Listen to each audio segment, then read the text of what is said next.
Let me tell y'all something that took me a long time to understand. Sometimes when a relationship don't work out, it really ain't you. Now, I'm not saying that your ass perfect. Ain't nobody perfect. I'm not saying you didn't make mistakes. I'm not saying you don't have things you need to work on. But every failed relationship is not proof that you was the problem. Sometimes two people can love each other and still not be good for each other. And sometimes you can be giving everything you have and the person you giving it to still won't appreciate it. And that's where a lot of us, we mess up. We think if we love them harder, spoil them more, pay more bills, plan more dates, do more of this, do more of that, give more chances, and keep showing up, eventually they're gonna recognize your value. And the hard truth is sometimes they don't. But baby, sometimes all you're doing is teaching somebody how to become comfortable with receiving from you without ever having to pour back into you. See, you can spoil a person so much that the things that you do out of love start to feel like requirements. You feel me?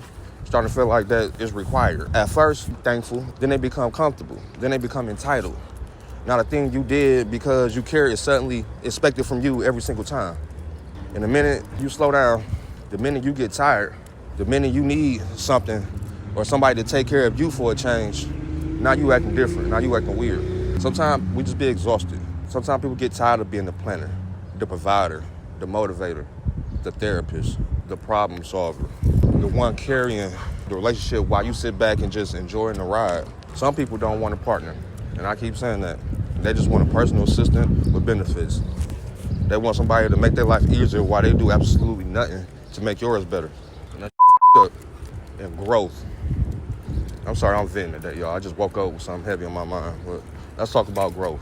Because sometimes the real reason relationships falls apart is usually when one person wants to evolve and the other person don't. Sometimes people get too comfortable with where they're at. And you can be talking about buying a home, they talking about going to the club every weekend. You get what I'm saying? You talking about building a business, they talking about how many likes and shit they got on their photos. Sometimes you just outgrow people. You get, for another example, you trying to save money and they trying to spend every dollar that hit the goddamn account. Some of us like to think 5 years ahead, not 5 minutes. And there's nothing wrong with being content, baby. But contentment and complicity are not the same thing. Contentment means you appreciate where you are while you're still being open to growing. Complicity means that you decided to stay where the you at and you don't have no reason to go any further. And if anybody makes you feel uncomfortable for wanting to go further, some people will secretly hold your ass back because your ambition reminds them of what the they can't do. You get what I'm saying? Then they won't come out and say it. You see what I'm saying? They'll disguise it as concern. Why are you always working? Why do you need to do this? Why do you need to do that? Why can't you just be happy with what you have? And people like that, you got to watch out for. Tell them hoes, because I have dreams, because I see more for myself, because I refuse to spend the rest of my life stuck in one place and just moving because I refuse to be stuck in one place my whole life. And sometimes the person you love can become the biggest obstacle between you and your life you're trying to build. Now, that doesn't automatically make them evil. You feel me? It just may simply mean that they were no longer aligned with where you're going.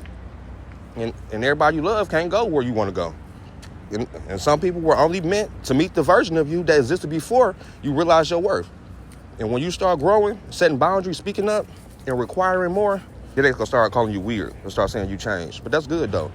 But keep going. Change is good. Tell them damn right I changed. I had to. Because the old version of me kept accepting things that was destroying me.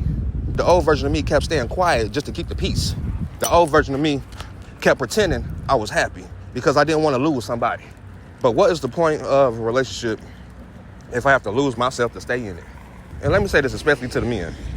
You are not too emotional for expressing how the you feel. Stop letting these hoes try to call you soft and shit because you're expressing how you feel. You are human. You got feelings. Tops have feelings. Bottoms have feelings. Verses have feelings. Everybody have feelings.